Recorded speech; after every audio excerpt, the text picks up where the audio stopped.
How to find identity confirmation on your Facebook app. Hi guys, in this video I will show you how to find identity confirmation on your Facebook app. It's so easy and quick, so let's start. First thing, go to your Facebook app and now click on those three lines up there, and once you are here, click on the setting icon beside the search icon up there,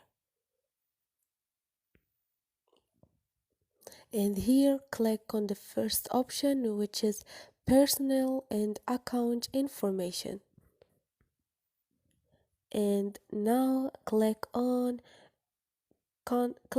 identity confirmation, and here you can confirm your identity. So this is it guys, hope this video was helpful to you, and if you like the video don't forget to subscribe and like.